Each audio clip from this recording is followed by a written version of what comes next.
দূর দূরান্ত থেকে যে যেখান থেকে আমাদের আজকে এই অত্র প্রোগ্রামটি দেখছেন আপনাদের সবাইকে স্বাগতম। আজকে আমরা শুরুতে কুরআনুল কারীমের সহিহ তিলাওয়াত সেই প্রসঙ্গে আজকে আমরা আলোচনা করব। গতকালকে আমরা আলোচনা করেছিলাম আমরা শুরুতেই আমরা সহিহ তিলাওয়াত শিখব, এবং সহিহ তিলাওয়াতের সবচেয়ে গুরুত্বপূর্ণ বিষয় হচ্ছে হরফ। আরবিতে হরফ, বাংলা বলা হয় বর্ণ, ইংলিশে বলা হয় লেটার।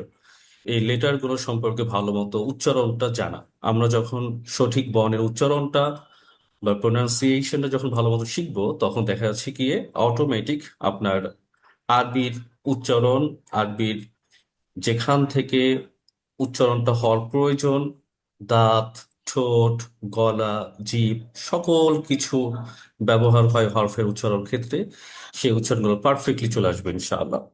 তো আজকে আমাদের আহ মোট আলিফ, বা, তা, সা, জিম, হা, খ, এই 7টা হরফ সম্পর্কে আজকে আমরা একটু প্র্যাকটিস করব।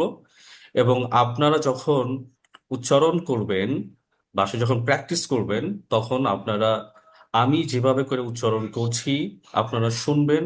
বিশেষ করে আপনাদের লিসনিং স্কিল যেটা, এটাকে ভালো মতো ব্যবহার করার চেষ্টা করবেন। কারণ যে কোনো বর্ণ শেখার ক্ষেত্রে শোনাটা, লিসনিংটা সবচেয়ে বেশি গুরুত্বপূর্ণ। তো আমরা গতকালকে জেনেছি যে আল্লাহ সুবহানাহু ওয়া তাআলা বলেন যে ওয়ালা কদ ইয়াসসারনাল কুরআনা লিযিকর ফাহাল বিমুদ্দাকির। আল্লাহ সুবহানাহু ওয়া তাআলা কুরআনকে খুব সহজ করে তিনি নাজিল করেছেন। এবং কেন? এটা আমাদের উপদেশ দেওয়ার জন্য। এই উপদেশ যদি আমি নিতে চাই, কোরআন সম্পর্কে আমাকে আহ, পড়তে জানতে হবে, তার আটারিং, রিডিং এবং আন্ডারস্ট্যান্ডিং সবকিছু তার সম্পর্কে আমার জানতে হবে। তো এখন আমরা সেই উচ্চারণের দিকে আমরা যাচ্ছি, কিভাবে কোরআনকে আমরা সুন্দর মতো প্রোনাউন্সিয়েশন করব, কিভাবে সুন্দর করে আমরা উচ্চারণ করব। আপনারা জানেন যে আরবি বর্ণমালা মোট হচ্ছে 29টি, এবং সেই 29টি উচ্চারণগুলো যখন আপনি করবেন, আপনি 3 টাইপের আপনি পড়া পাবেন আরবি বর্ণমালা। এই 29টা হরফেরই আপনি দেখবেন যে এক একটা বর্ণ এক এক ভাবে উচ্চারণ হচ্ছে। তবে কিছু বর্ণ পাবেন আপনি টান ছাড়া, মানে এই বর্ণে কোনো প্রকার টান নাই।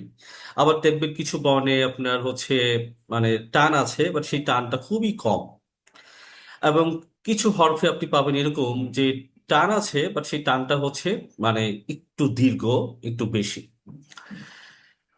আপনার যারা মুজাব্বিদ, যারা তাজবিদ নিয়ে যারা কাজ করেন, তাদের এরকম অনেক বড় বড় নাম আছে। এই নামের দিকে আমার যাচ্ছি না। আপনার শুধু এতটুকু জানবেন, টানটা ছোট টান, একটা হচ্ছে দীর্ঘ টান, আর একটা হচ্ছে টান ছাড়া। অর্থাৎ পুরো কোরআন জুড়ে আপনি যদি দেখেন, আপনি পাবেন এই 3 টাইপের, কখনোই বাইরে যাবে না। কিছু জায়গায় পাবেন টান একদমই নেই, কিছু জায়গায় টান আছে, টানটা খুবই স্বল্প, আবার কিছু জায়গায় আছে টান আছে বা সেই টানটা হলো দীর্ঘ। তো আমরা বলতে পারি তাহলে হরফের ক্ষেত্রেও দেখা যাচ্ছে গিয়ে এই 3 ধরনের টান, 3 ধরনের আপনি এই টেনে পড়াকে আরবিতে বলা হয় মাদ, আপনি পাবেন। একটা হচ্ছে টান ছাড়া, আরেকটা হলো স্বল্প টান, আরেকটা বলা হয় দীর্ঘ টান।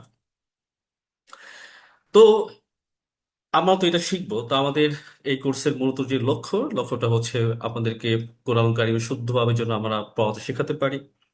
26টি ক্লাসে যেন আপনাদেরকে সুন্দরভাবে আহ কোরআন কারিমের প্রতিটা অক্ষর থেকে শুরু করতে করতে নামাজের সূরা পর্যন্ত যেন আমরা যেতে পারি।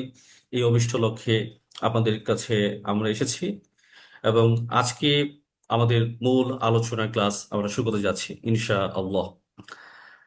প্রথমেই আমরা সবাই জানি আরবি বর্ণমালা ছোটবেলা থেকে শিখেছি, অনেকে শিখেছেন, অনেকে ভুলে গিয়েছেন, অনেকে হয়তো বা কাজের ব্যস্ততার কারণে শেখা হয়নি। তো এখন থেকে আমাদের স্টার্ট হলো আমাদের মূল লেসন। দেখতে পাচ্ছেন আলিফ, আমি কিন্তু উচ্চারণটা একবার করেছি আলিফ। দেখেন আমি যখন উচ্চারণ করলাম আলিফ, আমি কোনো টান দিয়েছি? কোনো বর্ণে কি টান পড়েছে? আলিফ, আলিফ, কোনো টান পড়েনি। তাহলে বোঝা যাচ্ছে এই বর্ণে, এই হরফে কোনো প্রকার টান হবে না। তাহলে আমি যখন আলিফ উচ্চারণ করব, আলিফ, আমার ঠোঁট থেকে বাতাস বের হয়ে যাচ্ছে। এবং আপনি যখন আলিফটা উচ্চারণ করবেন, আপনার মুখে মুখে একটু হালকা মৃদু হাসি, একটু মুচকি মুচকি একটু হাসি ভাব থাকবে। এবং আপনার কোনো কষ্ট হবে না, আপনার উচ্চারণ কোনো জড়তা কাজ করবে না। একদম সিম্পলি আপনি উচ্চারণটা করবেন আলিফ। আলিফ। আলিফ। এই আলিফ বর্ণ যখন আপনি কোরআনে যখন পাবেন, দেখবেন এই শব্দটি কোরআনে ছয় ভাবে সামনে আসবে। ছয় ভাবে। একটি হচ্ছে আ, একটি হচ্ছে ই, আরেকটি হচ্ছে উ, আন, ইন, উন। আ, ই, উ, আন, ইন, উন। এখন এই যে ছয়টি, এই যে আমরা যে ছয় ভাবে পড়লাম, আলিফ বর্ণকে সামনে রেখে যে আমরা ছয় ভাবে পড়লাম, এই যে শব্দটা চেঞ্জ হয়ে গেল, আলিফের উচ্চারণ কিন্তু হলো না। যেমন আমরা যখন বাংলা বর্ণ যখন যখন পড়ি স্বরে অ, তখন আমরা তো স্বরে ও পড়ি, তখন আমরা যখন এটাকে যখন আমরা শব্দে যখন মিলিয়ে পড়ি, তখন কিন্তু এই স্বরে ও আর কিন্তু মুখে আর আসে না, তখন কি আসে? অজগর। তারপর স্বরে আ, আমরা কিন্তু স্বরে আর কিন্তু বলি না, বলি হচ্ছে স্বরে আ যোগ আ, মানে আমার। তা এরকম তখন উচ্চারণ কিন্তু আর আলিফ থাকবে না, তখন আলিফের উচ্চারণ হয়ে যাবে আ। এটা নিচে যখন জেড থাকবে তখন হবে ই, যখন উপরে পেশ হবে তখন হবে উ। এইটাকে বলা হয় হচ্ছে হরকত। যেহেতু আজকে আমরা হরকত নিয়ে আলোচনা করছি না, আমরা আলোচনা করছি মানে অক্ষর নিয়ে, বর্ণ নিয়ে, যার কারণে আপনাদেরকে একটা ধারণা দিলাম, একটা গ্লিমস দিলাম যে কোরআনুল কারীম যখন আপনারা পড়তে যাবেন, আপনারা সেই আলিফের ছয়টা প্যাটার্ন আপনাদের সামনে আসবে। আ, ই, উ, আন, ইন, উন। আপনারা যখন বাসায় প্র্যাকটিস করবেন, আপনারা এক একটা বর্ণ একবার করে আবার তিনবার করে উচ্চারণ করবেন, থেমে থেমে। আলিফ, আলিফ, আলিফ, আ, ই, উ, আন, ইন, উন। আশা রাখি বুঝতে পেরেছেন। বা, বা, বা। আপনারা দেখতে পাচ্ছেন, আমি যখন উচ্চারণ করলাম বা, বুঝাই যাচ্ছে আমি বাতে টান থামিয়ে দেইনি, বরং টানকে লম্বা করেছি। এবং লম্বাটা এমন লম্বা না যে লম্বাটা খুব দীর্ঘ মনে হচ্ছে, হালকা লম্বা। তাহলে এই টানটা কি? স্বল্প টান। তাহলে আপনি বা যখন পড়বেন, স্বল্প টান দিতে হবে। বা, বা, বা। এখন পবিত্র কুরআনুল কারিমে যখন আপনারা এই বা শব্দটি পাবেন, সেই বা বর্ণের ছয়টা প্যাটার্ন আপনাদের সামনে আসবে। বা, বি, বু, বান, বিন, বুন। বা, বি, বু, বান, বিন, বুন। অর্থাৎ বায়ের উপর জবর হলে বা, বায়ের নিচে জের হলে বি, বায়ের উপর পেশ হলে বুন, বায়ের উপর দুই জবর হলে বান, বায়ের নিচে দুই জের হলে বিন, বায়ের উপর দুই পেশ হলে বুন। আলিফের সময় আলোচনা করেছিলাম, যেহেতু আমাদের হরকত নিয়ে আলাদা করে ক্লাস থাকবে, আজকে আমার বর্ণ শিখছি, তাই এই ব্যাপারে আমার ডিটেলস আলোচনা করছি না। শুধু আপনাদেরকে জানান দেওয়া, যেটি হচ্ছে আপনারা বা যখন উচ্চারণ করবেন, তখন আপনারা কোরআনে ছয় ভাবে পাবেন। বা, বি, বুন, বান, বিন, বুন। তা, বা যেভাবে করে উচ্চারণ করেছেন, ঠিক একইভাবে আপনি তা উচ্চারণ করবেন। তা, তা, তা, তা, তি, তুন, তান, তিন, তুন। তা, তি, তু, তান, তিন, তুন। তা জবর তা, তা জের তি, তা পেশ তু, তা দুই জবর তান, তা দুই জবর তিন, তা দুই পেশ তুন। সা, সা। আপনার সায়ের উচ্চারণটা আমাদের অধিকাংশ শিক্ষার্থীদের, যারা লার্নার থাকেন, তাদের অনেক ঝামেলা হয়ে যায়। সাটা যখন উচ্চারণ করবেন, আপনার যে জিভ, জিভের যে একদম আগা, একদম মাথাটা, এইটা আপনার দাঁতের যে আগা, এই দাঁতের আগার সাথে লেগে গিয়ে হালকা একটা নরম একটা আওয়াজ হবে, এবং টানটাও কম টান হবে। স্যা, স্যা, স্যা। তাহলে কোরআনে আপনি এইটাও 6 প্যাটার্নে পাবেন।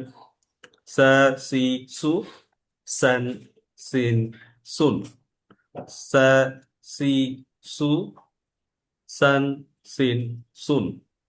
তো আজকে আমাদের আহ কোরআনের ক্লাসটা এখানেই আমরা সমাপ্তি টানছি। আপনাদের সবাইকে অসংখ্য ধন্যবাদ। আসসালামু আলাইকুম রহমতুল্লাহি ওয়া বারাকাতুহু।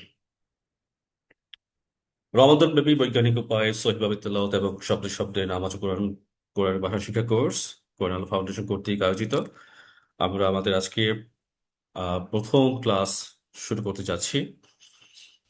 তো তো আজকে আমাদের প্রথম ক্লাসে যে বিষয়টি নিয়ে আমরা আলোচনা করব সেটি হচ্ছে সিয়ামের বিধি বিধান, মাসলা মাসায়েল ও আমাদের করণীয়। আমরা এই পর্বে আলোচনা করব সিয়ামের পরিচয় সম্পর্কে জানব, একই সাথে সিয়ামের বিধি বিধান, নিয়ত, সেহরি, ইফতার, রোজা ভঙ্গ, ফিদিয়া, সিয়ামের সাথে সিয়ামের সাথে সম্পর্কিত যে বিষয়গুলো আছে, সেই বিষয়গুলো সম্পর্কে আমরা ইন ডিটেইলস ইনশাল্লাহ জানবো। এবং সিয়ামের সাথে যেহেতু কোরআনের সম্পর্ক, এই মাসে আল্লাহ সুবহানাহু ওয়া তাআলা কোরআন নাজিল করেছেন, এবং সিয়ামের সাথে কোরআনের কি সম্পর্ক আছে, সম্পর্কটা কিরকম, সে বিষয়ে আজকে আমরা জানবো। তো শুরুতেই যাচ্ছি, সিয়াম কি, সিয়ামের পরিচয় কি। সিয়াম শব্দটি হচ্ছে সওম, এবং সিয়াম আরবিতে বলা হয় মাসদার বা মূল শব্দ। অর্থাৎ এই শব্দটির রুট ওয়ার্ড হচ্ছে সওম এবং সিয়াম। এই যে আমরা যে মাঝে মাঝে শুনি সিয়াম, সাধনা, যেটাকে আমরা আমরা ফার্সি ভাষায় বলি রোজা। তো এই শব্দটি মূলত আরবি সিয়াম থেকে এসেছে।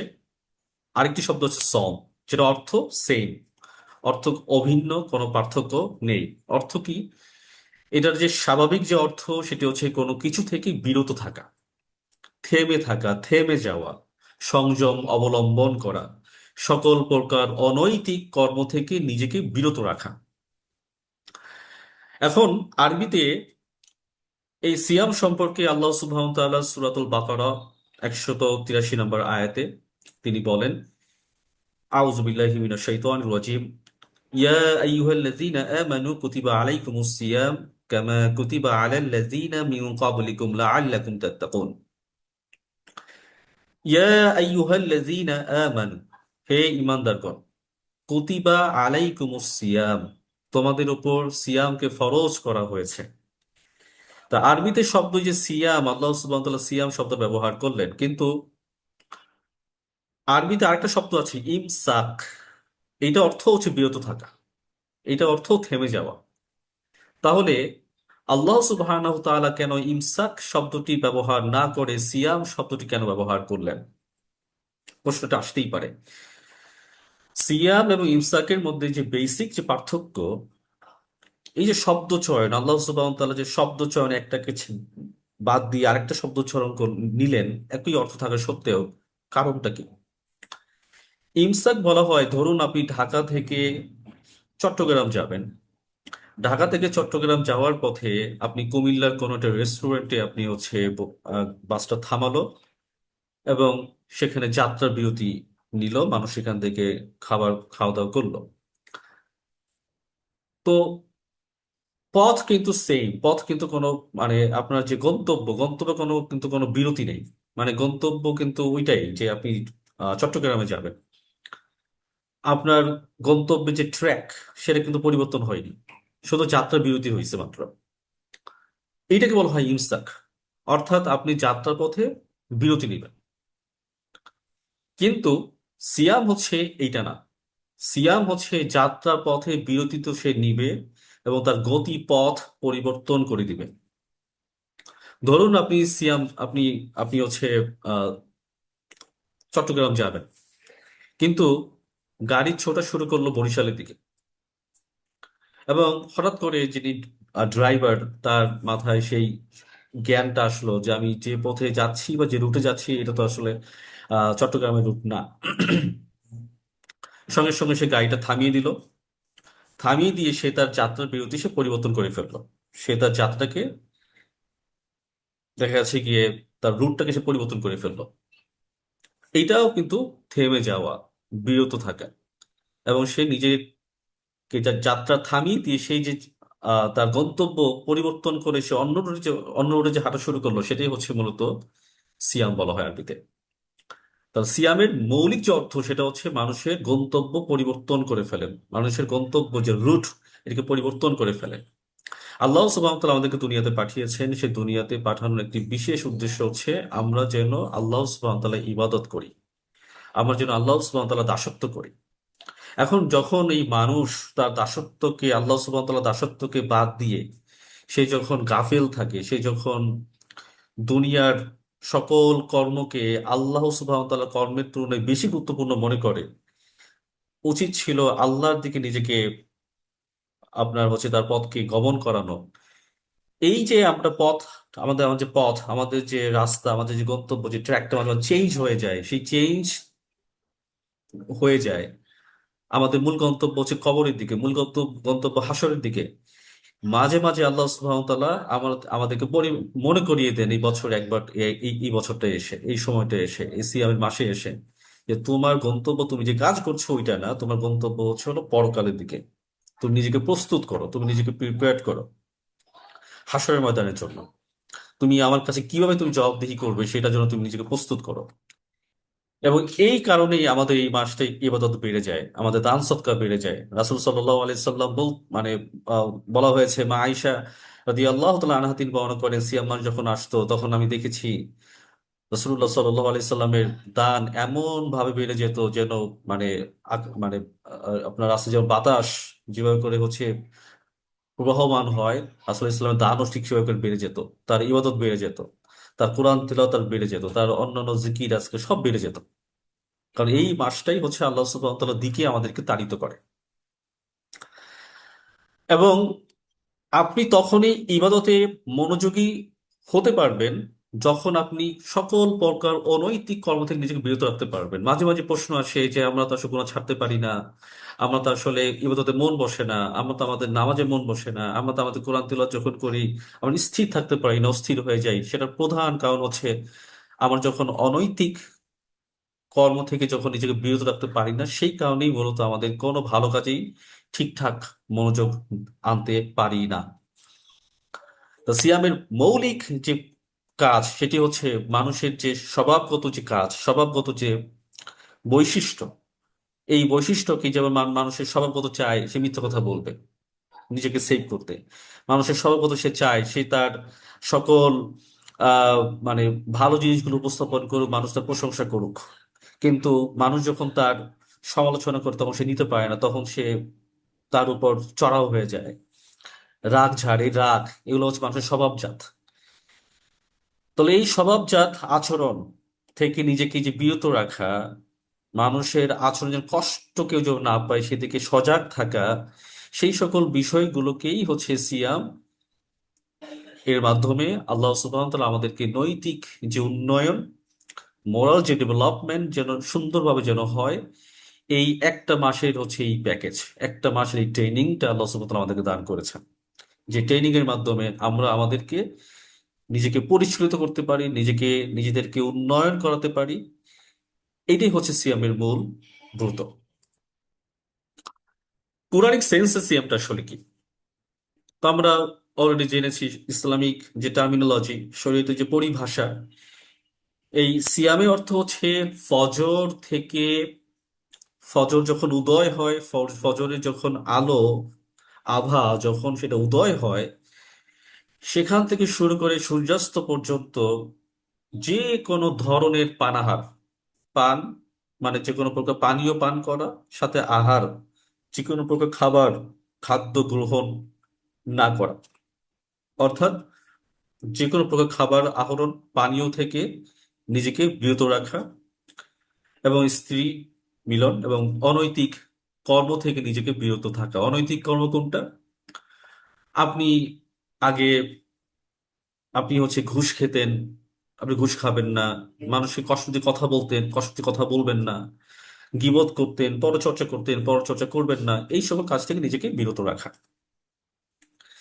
সিয়ামের আধ্যাত্মিক দর্শন, সিয়ামের আধ্যাত্মিক দর্শন হচ্ছে মানুষকে মানুষকে সজাগ করা। আমার তো ইনসান, আমাদের দেহ তো একটা দেহ, এর ভিতরে একটা নাফস আছে, আল্লাহর দেওয়া একটা আমানত আছে। এই আমানতটাকে খুঁজে বের করা। আমার কাজ কি? আল্লাহ সুবহানাহু ওয়া তাআলা আমাদের কেন পাঠিয়েছেন? দুনিয়াতে পাঠানোর উদ্দেশ্যটা কি? সূরাতুল সূরা জারিয়া 56 নম্বর আয়াত, সেখানে বলা হচ্ছে যে ওমা খালাকতুল জিন্না ওয়াল ইনসা ইল্লা লিয়াবুদুন। আল্লাহ সুবহানাহু ওয়া তাআলা মানব জাতি সৃষ্টি করেছেন তার ইবাদত করার জন্য। এটা হচ্ছে আল্লাহ সুবহানাহু ওয়া তাআলার পারপাস। আর মানুষের পারপাস হচ্ছে আল্লাহ সুবহানাহু ওয়া তাআলার সামনে হাসরের ময়দানে আমার যে জবাবদিহি করব, সেই জবাবদিহিতাকে ভয় করা। সূরাতুল বাকারা 21 নম্বর আয়াতে আল্লাহ সুবহানাহু ওয়া তাআলা বলছেন, ইয়া আইয়ুহান নাসু উবুদু রাব্বাকুম আল্লাযী খালাকাকুম ওয়াল্লাযীনা মিন ক্বাবলিকুম লাআল্লাকুম তাত্তাকুন। ইয়া আইয়ুহান নাস, হে মানব জাতি, উবুদু রাব্বাকুম, তোমরা ইবাদত করো তোমাদের রবের, তোমাদের প্রতিপালকের, যেভাবে করে তোমাদের পূর্ববর্তীরা ইবাদত করেছিল, দাসত্ব করেছিল তার। লাআল্লাকুম তাত্তাকুন, যেন তোমরা তাকওয়া অর্জন করতে পারো, যেন তোমরা তাকওয়াশীল হতে পারো, মুত্তাকি পরহেজগার হতে পারো। তো এই মুত্তাকি পরহেজগার বলতে বলতে হচ্ছে আল্লাহ সুবহানাহু ওয়া তাআলার সামনে জবাবদিহিতার ভয়। আপনি যখন আল্লাহ সুবহানাহু ওয়া তাআলার সামনে জবাবদিহিতাকে ভয় করবেন, তখন আপনার হাত কাঁপবে, ঠোঁট কাঁপবে, বুক কাঁপবে, মুখ কাঁপবে, একটা কম্পন সৃষ্টি হবে। আপনি এটার উত্তর হাসরের মধ্যে আপনি কিভাবে দিবেন, কিভাবে আপনি আল্লাহকে ফেস করবেন? এবং সেই জায়গা থেকে দুনিয়াতে প্রত্যেকটা কর্মের পেছনে আপনার একটা কনসিয়াসনেস তৈরি হবে, গড কনসিয়াসনেস তৈরি হবে, সচেতনতা বোধ জাগবে। মানুষের সাথে মানুষের আমি আচার আচরণ কিভাবে করব, আমরা আমাদের প্রতিবেশীদের সাথে কিভাবে আচরণ করব, আমি আমার স্ত্রীর সাথে কিভাবে আচরণ করব, আমি আমার অধীনস্থ যারা আছে তাদের সাথে কিভাবে আচরণ করব, সকল বিষয়ে আপনার একটা কনসিয়াসনেস তৈরি হবে। দায়িত্বের ব্যাপারে কনসিয়াসনেস তৈরি হবে, সজাগ বোধ জাগ্রত হবে। আর এই সজাগ বোধকে জাগ্রত করার জন্য যে প্র্যাকটিস, সেটাই হচ্ছে মূলত সিয়াম। আমার একটা আয়াত দেখি, সূরাতুল বাকারা 185 নম্বর আয়াত, শাহরু রমাদান আল্লাযী উনজিলা ফীহিল কুরআন হুদাল লিন-নাসি ওয়া বায়্যিনাতিন মিনাল হুদা ওয়াল ফুরকান ফামান শাহিদা মিনকুমুশ শাহরা ফালইয়াসুমহু। রমাদান মাস হচ্ছে এমন একটি মাস যে মাসে কোরআনকে নাজিল করা হয়েছে, যা মানুষের জন্য হেদায়েত, সুস্পষ্ট পথ নির্দেশ এবং সত্য মিথ্যার পার্থক্যকারী। আপনি একটু খেয়াল করুন, এখানে হুদান লিন্নাস, হুদান মানে হচ্ছে হেদায়েত। আল্লাহ সুবহানাহু ওয়া তাআলা যে কোরআনকে যে নাজিল করলেন, সেই কোরআনে কি আছে? কোরআনে হেদায়েত আছে, হেদায়েত। অর্থাৎ হেদায়েত কাদের জন্য? লিন্নাস, সকল মানব জাতির জন্য কোরআনে হেদায়েত আছে। আচ্ছা, আপনি কোরআনটা পড়লেন, কোরআনটা পড়ার পর আপনি হেদায়েত পেলেন। কিসের ব্যাপারে হেদায়েত পেলেন? যে আল্লাহ সুবহানাহু ওয়া তাআলা একজন বলতে আছেন, সৃষ্টিকর্তা একজন আছেন। আপনি বোধ জাগ্রত হলো, ঈমান আসলো। তারপর কি আছে? অবাইয়িনাতিম মিনাল হুদা, অবাইয়িনাতিম মিনাল হুদা। এবং এই যে পথ মানুষ পেল, সেই পথের ব্যাপারে তার একটা সুস্পষ্ট জ্ঞান তৈরি হবে, সুস্পষ্ট ধারণা তৈরি হবে। বাইনাত মানে হচ্ছে সুস্পষ্ট প্রমাণ। অর্থাৎ সে কোরআন পড়তে পড়তে পড়তে পড়তে এমন কিছু সে আয়াত পাবে, এমন নিদর্শন পাবে। আয়াত মানে কি? নিদর্শন। আমার যে আয়াত বলি, আয়াত মানে নিদর্শন, এই নিদর্শন গুলো পাবে। সেই নিদর্শন মানুষকে হচ্ছে গিয়ে আল্লাহর দিকে তাকে নিয়ে যাবে। অল ফুরকন, পরবর্তীতে সেই বাইনাত ফুরকন তৈরি করবে। আপনার ভিতরে সেই ঈমান এতই বেশি প্রবল হবে, সেই ঈমানের প্রবলতার কারণে আপনি সকল সত্য মিথ্যা আপনার সামনে উন্মোচিত হয়ে যাবে। আপনি সত্য মিথ্যার পার্থক্য আপনি তৈরি করতে পারবেন। আর এই জ্ঞান আল্লাহ সুবহানাহু ওয়া তাআলা আপনাকে দান করবেন। এবং তিনি বলছেন, ফামান শাহিদা মিনকুম আশ-শাহরা ফালইয়াসুমহু। তাই তোমাদের মধ্যে যখন এই রোজা যখন আসে, তোমরা এটাকে পালন করো, তোমরা এটাকে পূর্ণ করো। সিয়ামের তাহলে শিক্ষাটা কি আমাদের? সিয়ামের শিক্ষাটা হলো লা আল্লাকুম তাত্তাকুম, তোমরা যেন তাকে অর্জন করতে পারো। আমি আগেই বলেছি তাকে মানে জবাবদিহিতার ভয়, অন্তরে এমন বোধ তৈরি হওয়া যে বোধে সচেতনতা বোধ জাগ্রত হয়, গড কনসিয়াসনেস তৈরি হয়। আর এই সিয়ার মাধ্যমে আমরা কি শিখতে পারি? আমরা দুটো বিষয় আমরা আমাদের ব্রেইনে কোরে একদম গেঁথে নিতে পারি, এবং রিয়েল লাইফ আমাদের রমাদানের বাকি যে 11টা মাস, এই দুটো জিনিস যেন আমরা সব সময় আমরা আমাদের মগজে রাখি। সেটি হচ্ছে, একাকী যখন থাকবো কখনো আল্লাহকে ভুলে যাব না, এবং গোপনে গুনাহ ত্যাগ করা, অর্থাৎ গোপনে কখনো গুনাহ করবো না। যখন আমরা একা থাকি কখনো গুনাহ করবো না। যখন আমরা একাকী অবস্থান করে আমরা আল্লাহকে ভুলে যাব না, আমরা আল্লাহকে স্মরণ করব। এখন আমরা আলোচনা করবো সিয়ামের বিধি বিধান ও মাসলা মাসাইল সম্পর্কিত আলোচনা। প্রশ্ন আসতে পারে যে যখন আমরা সিয়াম পালন করব, সিয়ামের সময় কি আমাদের নিয়ত করা জরুরি? নিয়ত করা জরুরি, নিয়ত করা আবশ্যক, নিয়ত করা ওয়াজিব। শুধু নিয়ত করা, শুধু এটা সিয়ামের ক্ষেত্রে না, যে কোনো ভালো কাজ করার ক্ষেত্রে আপনি এটা কার জন্য করছেন এইটা স্পষ্ট ধারণা রাখা। নিয়তের যে মূল সেন্স সেটা হচ্ছে ডিসিশনস নেওয়া। You have to take the decisions. আপনি সিদ্ধান্ত নিচ্ছেন আবার নিজের ব্যাপারে, আমি এই কাজটা করব, আমি সিয়াম পালন করব, আমি কোরআন তেলাওয়াত করব, আমি মানুষকে উপকার করব। ওকে, আপনি ডিসিশনসটা নিলেন। এখন হচ্ছে এটা উদ্দেশ্য কি, কার জন্য করছেন? এই এই এই- এই যে আপনি সিয়াম পালন করবেন কিসের জন্য? শরীর ফিটনেস ভালো রাখার জন্য? এটা কি আপনার মৌলিক উদ্দেশ্য? নাকি আপনি আল্লাহ সন্তুষ্টি চাচ্ছেন? আপনি যেভাবে করে আপনি নিয়ত করবেন সেটা বেনিফিটস আপনি ঠিক সেভাবে করে পাবেন। আপনি যদি আল্লাহর জন্য যদি করে থাকেন, আপনি আপনার শরীর চর্চা সেটাও হবে, একই সাথে আপনার আল্লাহ সুবহানাহু ওয়া তাআলার সন্তুষ্টি সেটাও হবে। এই ডিসিশনসটা যখন আপনি নিয়ে ফেলবেন, তখন পরের কাজ হচ্ছে এটা কার জন্য করছেন সেই ব্যাপারে পূর্ণ ইখলাস থাকা। নিয়ত কি আমার মুখে মুখে করা জরুরি? মুখে করা জরুরি না, তবে এটা অনেকটাই জরুরি এই অর্থে, আপনি যখন কোনো কাজ মুখে যখন বারবার উচ্চারণ করেন, সেই কাজ করার দৃঢ়তা তৈরি হয়। সেই কাজ করার দৃঢ় তৈরি হয়। আল্লাহ, আমি কাজটা আপনার জন্যই করছি, এই কাজটা আমি আপনার জন্যই করছি, এই কাজটা আমি আপনার জন্যই করছি, আমার অন্তরে কোনো প্রকার মানে অন্য কোনো চিন্তা নেই। আল্লাহ যদি থেকে থাকে আপনি আমাকে এখানে দূর করে দিন, কাজটা আমি আপনার জন্যই করছি। এইগুলো যখন আপনি যখন বারবার যখন বলবেন, তখন সেই কাজের ইখলাস, কাজের প্রতি যে প্যাশনেট থাকা, সেটা তখন তীব্র হয়। তাই যদি আপনার কখনো পারেন, সম্ভব হয়, আপনার নিয়তটাকে মুখে করার চেষ্টা করবেন। এটা জায়েজ না জায়েজ কোনো প্রসঙ্গ না।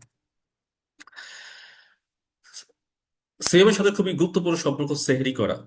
সেহরি শব্দটি সুহুর থেকে আসে। সুহুর মানে হচ্ছে গিয়ে শেষ রাতে কোনো কিছু ভক্ষণ করা, কোনো কিছু পানীয় পান করা। অর্থাৎ শেষ রাতে উঠে আপনি কিছু পান করবেন, কিছু খাবার খাবেন, এটাকে আরবিতে বলে সেহির। পারিভাষিকভাবে সূর্য ফজরের সলাতে যে ফজরের যে সূর্য যখন উদয় হয়, সেই উদয় হওয়ার আগেই আপনার খাওয়া দাওয়া পরিপূর্ণ করতে হবে। এবং সেহরি করা সুন্নাহ। এবং সেহরি করার মৌলিক যে উদ্দেশ্য সেটি হচ্ছে আপনি যেন দুর্বল না হয়ে যান। কারণ আপনি দীর্ঘ ঘন্টা, 16-18 ঘন্টা আপনাকে না খেয়ে থাকতে হবে। সেই 16-8 ঘন্টা আপনাকে আপনাকে আপনাকে স্বাভাবিক কাজ করতে হবে, আপনার স্বাভাবিক কার্যক্রম চালাতে হবে। সেই স্বাভাবিক কার্যক্রমে যেন আপনার কোনো প্রকার ব্যাঘাত না ঘটে, সেই কারণে আপনাকে সেইটা পালন করতে হবে। এবং যদি অনেকে প্রশ্ন এরকম আসে যে আমি আজকে সেহরি করি নাই, তা সেহরি না করলে কি রোজা কি হবে না, সিয়াম কি পালন হবে না? সেহরি করার সাথে বা না করার সাথে না রোজা কি হবে কি হবে না সেটা কোনো প্রশ্ন আসে না। সেহরি করা সুন্নাহ, সিয়াম পালন করা ফরজ। আপনি যদি ঘুম থেকে উঠতে পারেন নাই, আর দেখলেন যে ফজরের সময় হয়ে গিয়েছে, মানে সময় নাই সেহরি খাওয়ার, তার মানে আপনার রোজাকে কন্টিনিউ করতে হবে। সেহরি করি নাই বিধায় যে সেহরি মানে রোজাকে রাখা যাবে না, এরকম কোনো মাসলা নেই। সো আপনাকে সেহরি করেন বা না করে আপনাকে রোজাকে কন্টিনিউ করতে হবে। কিন্তু সেহরি পালন করা খুবই গুরুত্বপূর্ণ সুন্নাহ। যদি এটা আপনি না করেন আপনি দুর্বল হয়ে যাবেন। তাই আপনারা প্রত্যেকে সেহরি করার চেষ্টা করবেন। ইফতার করা, এটা আমরা সবাই জানি, ইফতারের সময় দোয়া কবুল হয়। আপনি এটা সুন্দর একটা কাজ করেছেন, ভালো কাজ করেছেন, আল্লাহ সন্তুষ্টির জন্য কাজটা করেছেন। সন্ধ্যার দিকে আল্লাহর কাছে আপনি দোয়া করবেন, আল্লাহ, যে এই কাজটা আমি আপনার জন্যই করেছি, আপনি আমাকে ক্ষমা করে দিন। আমি মানুষ, আমার যদি কোনো ভুল ভ্রান্তি হয়ে থাকে আপনি আমাকে ক্ষমা করে দিন। এভাবে দোয়া করে আপনি তখন আপনি আপনার খাবার খাওয়া শুরু করবেন। আপনি আপনার সেহরিকে, আপনি আপনার ইয়ে, সিয়ামকে ভঙ্গ করবেন। এরপর হচ্ছে আমরা জানবো যে সকল বিষয়ের কারণে আমাদের রোজা ভঙ্গ হয়ে যায়, রোজা আমাদের থাকে না, রোজা ভেঙে যায়, সেটা নিয়ে আজকে আমরা একটা আলোচনা করব। যখন আমরা কেউ ইচ্ছাকৃতভাবে যখন খাবার খাই, যে কোনো খাবার হতে পারে, পানি হইতে পারে, আপনি গোসল করছেন, মুখে একটু পানি গেছে, আপনি এটা গিলে ফেলেন ইচ্ছে করেই, বা আপনি ওষুধ খেয়েছেন ইচ্ছে করেই, তাহলে আপনার রোজা থাকবে না, রোজা ভেঙে যাবে। যদি কেউ স্বামী স্ত্রী একত্র হয়, রোজা ভেঙে যাবে। যদি কোনো ব্যক্তি ইচ্ছাকৃতভাবে যদি বমি করে, ভেঙে যাবে। যদি কেউ ধূমপান, নেশাদ্রব্য যদি কিছু থাকে, সেগুলো যদি গ্রহণ করে, রোজা ভেঙে যাবে। নাক বা কানে যদি ওষুধ প্রবেশ করে, যদি সেটা পেটে যায়, তাহলে রোজা ভেঙে যাবে। শর্ত হচ্ছে পেটে যাওয়া। ইনজেকশন বা স্যালাইন, যা খাদ্যের বিকল্প হিসাবে কাজ করে, সেটা যদি পেটে যায়, তাহলে আপনার, যদি এটা শক্তি তৈরি করে, এনার্জি তৈরি করে, তাহলে রোজা ভেঙে যাবে। আমরা যাদের ডায়াবেটিক্স, যাদের রোগী, তারা চামড়ায় আপনার হচ্ছে ই দেন, আপনার হচ্ছে ইনসুলিন দেন। এটা মনে হয় না যে পেটে যায়। যদি পেটে না যায়, যদি শক্তি তৈরি না করে, তাহলে আবার রোজা ভাঙবে না। কিন্তু যদি এরকম হয় যে শক্তি তৈরি হচ্ছে, পেটে যাচ্ছে, তাহলে এটা রোজা ভেঙে যাবে। যে সকল কারণে রোজা ভেঙে যায় না, অর্থাৎ যে সকল কাজগুলো ইচ্ছাকৃত কাজ, ইচ্ছাকৃতভাবে করলে রোজা ভেঙে যায়, সেই সকল কাজগুলো যদি আপনি ভুলে করে ফেলেন, ভুলে ধরেন আপনি এক প্লেট ভাত খেয়ে ফেলছেন আজকে, স্বাভাবিক আমরা 11 মাস খাওয়া দাওয়া করি, হঠাৎ করে আপনি রোজা রাখা শুরু করলেন, এই মিস্টেক হয়ে যেতেই পারে। আপনি ধরেন 1 ঘন্টা, আপনি মানে 1 ঘন্টা কি বলছি, মানে খেয়ে ফেললেন, অনেক ভাত খেয়ে ফেললেন, মানে খাবার খেয়ে ফেললেন, হঠাৎ করে মনে পড়েছে বা কেউ আপনাকে মনে করে দিয়েছে এখন তো রোজার মাস, রোজা কি ভেঙে যাবে? না, রোজা ভেঙে যাবে না। অর্থাৎ ভুলে আপনি যতই খান, রোজা ভাঙবে না। ওয়ালাইসা আলাইকুম জুনাহুন ফিমা আখতাতুম বিহি। ভুল করবে, কোনো দোষ হয়ে গেলে এতে কোনো অপরাধ নেই। অনিচ্ছাকৃত ওই বমি, আপনি যানবাহনে ছিলেন বা আপনি হলো যে কি যানবাহনে ছিলেন, যানবাহনে থাকা অবস্থায় আপনি বমি আসলো, এই বমি তো আপনি ইচ্ছে করে মানুষ, আর বমি থেকে ইচ্ছে করে কেউ করেও না। তাই অনিচ্ছাকৃত যদি বমি চলে আসে, তাহলে রোজা ভেঙে যাবে।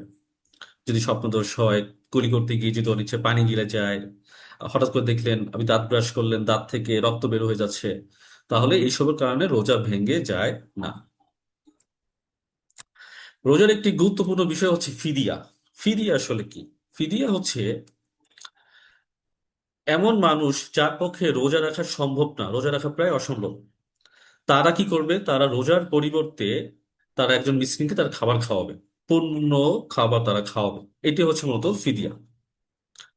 এই ফিদিয়া সম্পর্কে কোন একটি আয়াত আছে, ও আলাল্লাযিনা ইউতিকুনাহু ফিদিয়াতুন তুআমু মিসকিন। ও আলাল্লাযিনা, এই ফিদিয়া তাদের উপর জন্য, মানে ও আলাল্লাযিনা ইউতিকুনাহু, ইউতিকুনাহু হচ্ছে যারা অক্ষম, যে সকল লোকের অক্ষম, তারা কি করবে? ফিদিয়াতুন, তারা ফিদিয়া হিসেবে তারা তুআমু মিসকিন, তার মানুষকে খাবার খাওয়াবে। তাহলে এই ফিদিয়া দেওয়াটা কার কার উপর, মানে কাদের জন্য এটা প্রযোজ্য? এটি হচ্ছে এমন লোক যারা অতি বৃদ্ধ, যাদের পক্ষে রোজা রাখা পসিবল না, শরীরের মানে ক্ষতি হতে পারে, এমন লোকদের জন্য হচ্ছে ফিদিয়া দেওয়া জায়েজ আছে। এমন রোগ, যে রোগে তার সুস্থ হওয়ার সম্ভাবনা নাই, বা তাকেও এই রোজা রাখা অসম্ভব বিধায় তাকেও কি করা যাবে? এই ফিদিয়া তার তার জন্য দেওয়া যাবে। তারপর আপনি এই লোকের পরিবর্তে একজন লোককে আপনি পূর্ণ খাবার তাকে আপনি খাওয়াই দিবেন। এই ফিদিয়া দেওয়ার নিয়ম হচ্ছে, আপনি কাউকে রান্না করে খাবার খাওয়াতে পারেন। আপনি তাকে রান্না করা খাবারের জন্য যে সকল উপাদানগুলো দরকার, উপকরণগুলো দরকার, কি কাঁচামাল, সেগুলো আপনি দিয়ে দিতে পারেন। অথবা খাদ্যের একটা পণ্য, একবেলা খাবারের যে সমমূল্য, 250, 150, 200, আপনার অ্যাবিলিটি অনুযায়ী, সেই সমমূল্যটা তাকে আপনি দিয়ে দিলেও ফিদিয়ের কাজ হয়ে যাবে। কোরআনে আহ, আমরা রমাদান মাসে কোরআন যেহেতু নাজিল হয়েছে, তাহলে আমরা সবাই জানি রমাদান মাসে আমাদের করণীয়, সেই করণীয়র ভিতরে সবচেয়ে গুরুত্বপূর্ণ পাঠ হচ্ছে কোরআন তেলাওয়াত করা, কোরআনকে অধ্যয়ন করা। এবং কি কোরআন অধ্যয়ন নিয়ে আমরা গতকালকে মোটামুটি একটু আলোচনা করেছি, আজকে আমি একটু আলোচনা করব। কোরআনটা আসলে কি? কোরআন হচ্ছে এমন একটা গ্রন্থ, যে গ্রন্থটি মোহাম্মদ রসুল্লাহ সাল্লাহ তাল আলহি সাল্লামের উপর জিবরিল আলহি সালামের মাধ্যমে আমাদের সকল মানব জাতির জন্য এই কোরআনটা নাজিল করা হয়েছে। এটি হচ্ছে আমাদের পথ পথ প্রদর্শনা, একটা বুক, একটা গাইড, একটা গাইড বুক, একটা সিলেবাস। মানুষ কিভাবে পরিচালনা করবে তার জীবনটাকে, কিভাবে তার পথটাকে জান্নাতের দিকে নিবে, কিভাবে নিজেকে জাহান্নাম থেকে বাঁচাবে, সেটার ব্যাপারে পুঙ্খানুপুঙ্খ সেখানে আলোচনা রয়েছে। তাই রমাদান মাস জুড়ে আমাদের গুরুত্বপূর্ণ একটা রুটিন রাখা দরকার যে আমরা কোরআনকে অধ্যয়ন করব।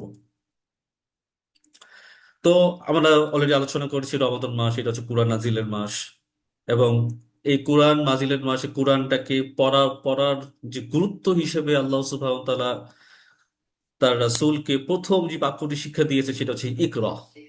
রাসূলকে শিক্ষা দেওয়ার মাধ্যমে তিনি আমাদের সকল মুমিন মুসলিম মানুষ যারা আছেন তাদেরকে শিক্ষা দিয়েছেন তোমাদেরকেও ঠিক এভাবে করে পড়ে যেতে হবে। ইকরা, পড়ো, বিস্মি, আমার নামে।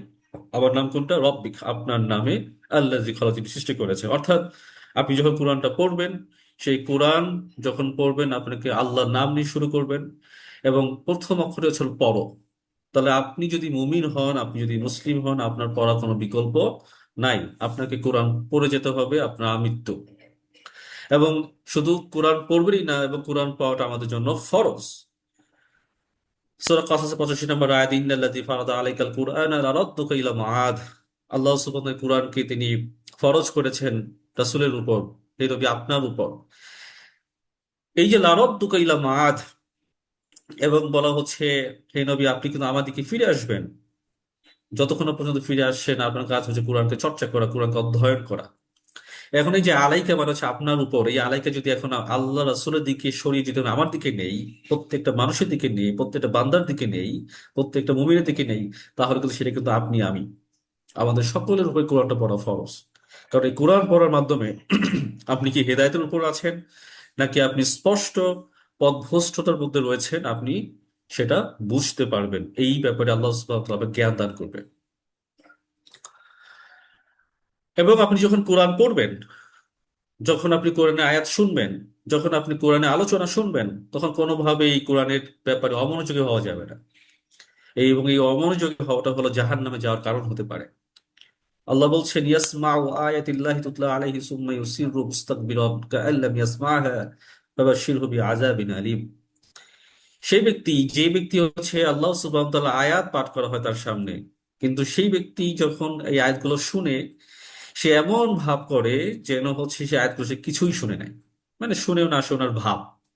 এই যে শুনেও যে না শোনার ভাব, এটা হচ্ছে হলো কাফেরদের লক্ষণ। কোরআনে একটা আয়াত আছে যে সূরা বাকারা ৭ নম্বর আয়াত, ইন্নাল্লাযীনা কাফারু সাওয়াউন আলাইহিম আনযারতাহুম আম লাম তুনযিরহুম লা ইউমিনুন। নিশ্চয়ই যারা কুফরি করেছে তাদের সবার জন্য সমান কথা, এদেরকে আপনি ভয় দেখান আর ভয় নাই দেখে তারা কখনো ঈমান আনবে না। খতামাল্লাহু আলা কুলুবিহিম ওয়া আলা সামঈহিম ওয়া আলা আবসারিহিম গিশাওয়াহ ওয়া লাহুম আযাবুন আযীম। আল্লাহ সুবহানাহু ওয়া তাআলা তাদের অন্তরে মোহর লাগিয়ে দিয়েছে, তাদের চোখে পর্দা লাগিয়ে দিয়েছেন। অর্থাৎ তারা শুনেও তারা না শোনার ভাব করে তারা চলে যায়। যেহেতু তারা হেদায়েত চায় না, আল্লাহ এদেরকে হেদায়েতও তাদেরকে দেয় না। তাহলে আপনার সামনে যখন কোরআন চর্চা করা হয়, আপনার সামনে যখন কোরআন শোনানো হয়, আপনি যদি এমন ভাব নিয়ে থাকেন আপনি কিছুই শুনেননি, শুনে না শোনার ভাব, তাহলে এটা হচ্ছে মূলত কাফেরদের লক্ষণ। তাহলে এই আচরণ কোনোভাবেই আমাদের করা যাবে না। তো যখন আপনি কোরআন অধ্যয়ন করবেন, মুমিনদের একটা উপলব্ধি হয়। সেই উপলব্ধিটা আল্লাহ ফুটিয়ে তুলেছেন সূরা মায়েদা ৩০ নম্বর আয়াতে। যখন তারা রাসূলের প্রতি নাজিলকৃত বাণী শুনে, এই যে আপনি এখন আয়াতগুলো শুনছেন, ওয়াইজা সামিউ মা উনজিলা ইলার রাসূল, যখন রাসূলের উপর যে কিতাবটা নাজিল করা হয়েছে এই আয়াতগুলো যখন তারা শুনে, তখন তারা, আপনি দেখতে পাবেন, আউনু আউনাহুম তাফিদু মিনাদ দামি মিম্মা আরাফু মিনাল হক। সত্যকে চিনার কারণে তাদের চোখ থেকে অশ্রু ঝরে যায়। অর্থাৎ আপনি আপনি আল্লাহ সুবহানাহু ওয়া তাআলা আপনি ইমানের মতো রেখেছেন, এই ব্যাপারে যখন আপনি চিন্তা করবেন আপনার সামনে এমন সত্য হাজির হয়েছে, এই সত্য যখন আপনি উপলব্ধি করবেন তখন আপনার চক্ষু অশ্রুতে ভরে যায়, চোখে পানি চলে আসে। ইয়াকুলুনা রব্বানা আমান্না ফাকতুবনা মা'আশ শাহিদিন। তখন তারা বলে, হে আমাদের রব, আমরা ঈমান এনেছি, অতএব আপনি আমাদেরকে সাক্ষ্যদানকারীদের সঙ্গে লিখে নিন। তাহলে এই যে তখন তারা সাক্ষী দেয়, আপনি যখন কোন আয়াত যখন পড়বেন তখন আপনার ঈমান বেড়ে যায়, আপনার ঈমান তাজা হয়। এবং ঈমান তাজা হয় কেন? আপনার ভিতরে উপলব্ধি তৈরি হয় যে আল্লাহ হক, আল্লাহ আছেন, তার পরকাল সত্য, জান্নাত সত্য, জাহান্নাম সত্য, তার সাথে জব যে করতে হবে সেটা সত্য। এই উপলব্ধি বোধ যখন তৈরি হয় আপনার চোখ থেকে অশ্রুসিক্ত হয়, এবং আল্লাহর ব্যাপারে আপনি সাক্ষ্য দেন আমি আল্লাহর উপর ঈমান এনেছি। তো কোরআন যখন আপনি শুনবেন, কোরআনকে আপনি কিভাবে শুনবেন? আসলে তো কোরআনটা আপনি শুনবেন, কোরআন যখন শুনতে হবে নীরব এবং মনোযোগ সহকারে। ওয়া ইযা কুরিয়াল কুরআন ফাসতামিউ লাহু ওয়ানসিতু লাআল্লাকুম তুরহামুন। তোমাদের সামনে যখন কোরআনকে পাঠ করা হয় তখন তোমরা তা মনোযোগ দিয়ে শুনো।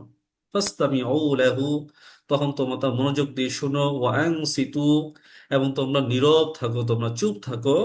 কেন? লাআল্লাকুম তুরহামুন। কোরআন আয়াত যখন পাঠ করা হয়, আল্লাহর বক্তব্যগুলো আপনার সামনে শোনানো হচ্ছে, আর আপনি চুপ করে নেই, আপনি কথা বলছেন আপনার পাশের বন্ধুর সাথে, আপনি কাজ করে, আপনি কোরআন তেলাওয়াতের পাশাপাশি আপনি অন্য কাজে মনোযোগ দিয়ে বসে আছেন, তখন কি হয়? তখন রহমা, কোরআন যখন নাজিল হয় রহম বর্ষণ হতে থাকে, তখন সেই রহমতটা চলে যায়, রহমতটা বন্ধ হয়ে যায়। তাহলে আপনি যদি আল্লাহর রহমত পেতে চান, আপনার কাজ হচ্ছে কোরআনকে শোনা। তো একটি গুরুত্বপূর্ণ বিষয় হচ্ছে, আল্লাহ সুবহানাহু ওয়া তাআলা যখন কোরআনে কোনো আদেশ সূচক বাক্য ব্যবহার করেন তখন সেটা ফরজ হয়ে যায়। তো অলরেডি ফরজ এটা আয়াত আবার পাঠ করেছি, ইন্নাল্লাযী ফারাদা আলাইকাল কোরআন। আবার এখানেও দেখেন, যখন তোমরা কোরআন শোনো তখন তোমরা মনোযোগ সহকারে শোনো, চুপ থাকো। এই দুইটা কিন্তু ফরজের আয়াত। এবং যখন আল্লাহ যখন আদেশ করে তখন সেটা পালন করা ওয়াজিব। আল আমরু লিল উজুব, আদেশ সূচক বাক্য ব্যবহার হয় পালন করার জন্য। তো আপনাকে এইটা করতে বাধ্য। আপনি যদি নিজেকে মুমিন বলে থাকেন, মুসলিম বলে থাকেন, আপনি কাজ করতে বাধ্য। আপনাকে কোরআন পড়ার সময় চুপ থাকতে হবে। এবং যদি আমরা কোরআন অধ্যয়ন করি, কোরআন অধ্যয়ন করলে কি হবে? আল্লাহ সুবহানাহু ওয়া তাআলার পক্ষ থেকে রাসূল সাল্লাল্লাহু আলাইহি সাল্লামের আপনি কি পাবেন? সুপারিশ পাবেন। আর যদি আপনি কোরআনকে যদি আপনি পাঠ না করেন, আপনার পক্ষে গিয়ে আপনার বিপক্ষে গিয়ে রাসূল সাল্লাল্লাহু আলাইহি ওয়াসাল্লাম আপনার ব্যাপারে আল্লাহর কাছে অভিযোগ করবেন। ওয়াকালা রাসূলু ইয়া রাব্বি ইন্না কওমি ইত্তাখাযু হাযাল কুরআনা মাহজুরা। তাহলে রসুল বলবেন, হে আমার প্রতিপালক, আমার এই জাতি কোরআনকে পরিত্যক্ত করে রেখেছে। গত ক্লাসে আমরা আলোচনা করেছি, কোরআন পরিত্যক্ত করার মতো জিনিস না। কোরআনকে আপনার অধ্যয়ন করতে হবে, চর্চা করে নিজের জীবনে এটাকে আপনি অ্যাপ্লিকেশন করতে হবে, অ্যাপ্লাই করতে হবে। আর এভাবে করে নিজেকে বাঁচাতে হবে, যেন আপনি সেই অভিযোগকারীদের, মানে অভিযোগ, রাসূল রাসূল সাল্লাল্লাহু আলাইহি ওয়াসাল্লাম যাদের নামে অভিযোগ করবেন সেই কাতারে যেন আপনি না পড়ে যান। কোরআন অধ্যয়ন করব কিভাবে? শুধু কোরআন অধ্যয়ন করলেই হবে না, এই কোরআনে ভাবতে হবে, চিন্তা করতে হবে, এবং এটাও আল্লাহর আদেশ।